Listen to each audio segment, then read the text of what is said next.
thought it was this button up here. No, that'll, like, if it goes out of, this one's really good, it'll track your face, so you don't have to worry about it ever going out of focus.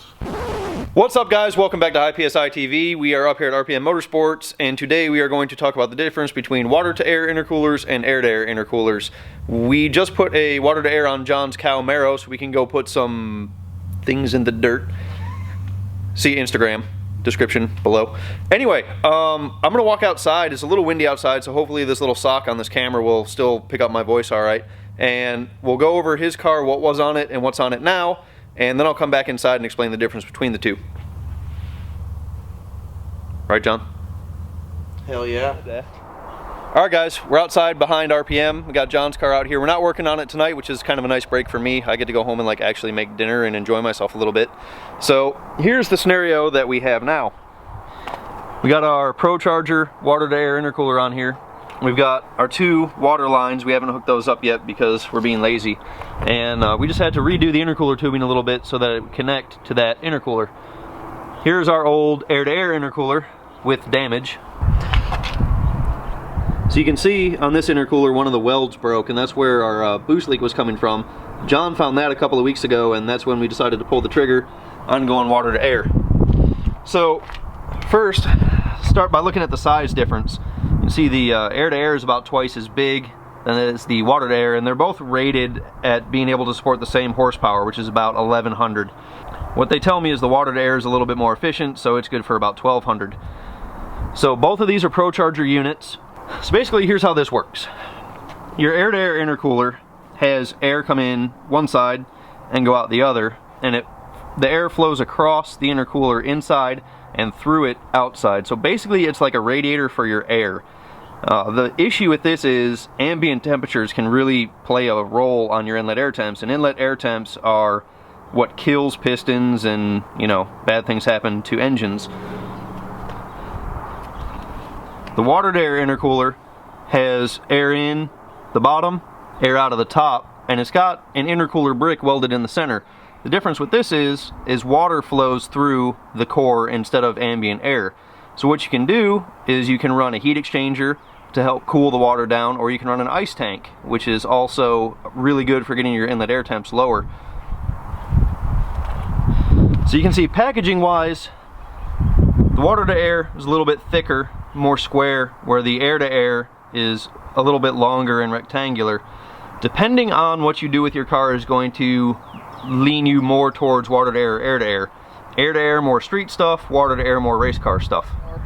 Here we are in the trunk of the cow, and you can see we've tucked our ice tank in the corner over here. We've got a bunch of other stuff in the trunk right now that needs to come out.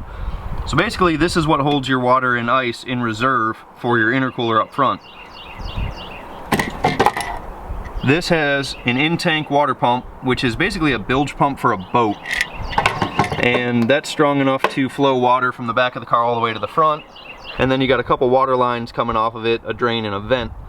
So, smaller packaging up front, but if you decide to run a ice tank, you're gonna lose some trunk space, and then you have to run lines from the rear of the vehicle all the way to the front.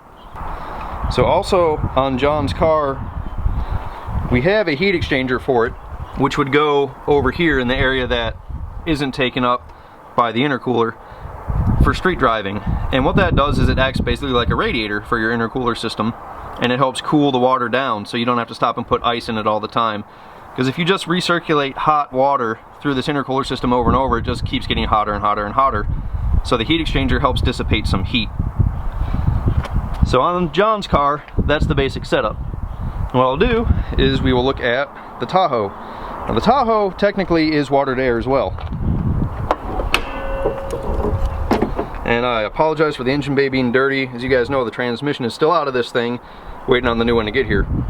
But here's how the heat exchanger and intercooler system works on the Tahoe. So our intercooler brick is built into our supercharger lid. That's what these two water lines are.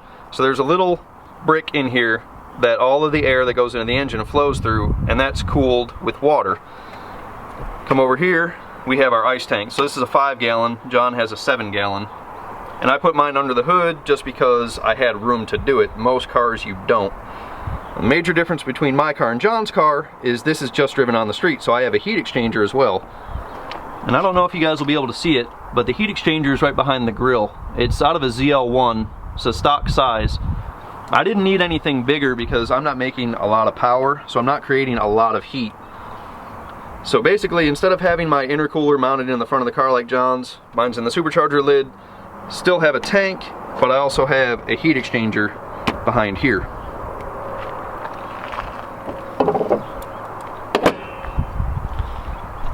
So now I'm going to wander inside and we'll talk a little bit more about this.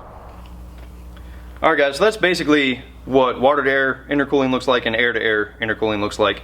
Like I said before, air-to-air is more for streetcar applications where you're driving, you have airflow through the intercooler going down the highway and stuff, and it helps keep your inlet air temps down. Water-to-air stuff more for race cars, but most of the route style superchargers have intercooler bricks built into them now from the factory. The ZL1s do, the 5th gen and 6th gen ZL1s, ZR1s do, and Z06s do. And basically those are built for track cars, so they're going to be beat on a lot, and water-to-air intercooling is more efficient, helps keep the temperatures down. But those cars also come with big heat exchangers as well, which is basically like a radiator for your intercooler system. So if you're looking for just, you know, a 500 horsepower street car, 600 horsepower street car, air-to-air intercooling is fine, but you're going to find your limits. When you compress air, it gets hot, and the objective of any intercooler is to keep it cold. So if you're making a bunch of boost, the more you compress air, the hotter it gets, the less efficient intercoolers become.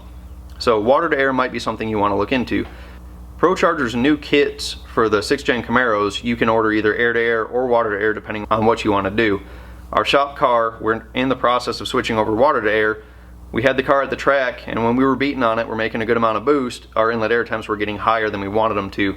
So we're switching over to water-to-air with an ice tank, in-tank pump. No heat exchanger on that car either, because we don't plan on road racing it or anything like that. It's mainly drag racing. It takes 6 seconds if we're running the 8th, you know, like 14 seconds if we're running the quarter. So anyway, if you guys have any questions about the difference between the two, I'm sure you comment below. I always answer all of your questions, at least I try to. Remember, I still have high PSI TV shirts for sale in the link below, and also something new coming as far as merchandise goes. I will be talking about that in the next video. Thank you guys for watching. We'll see you next time.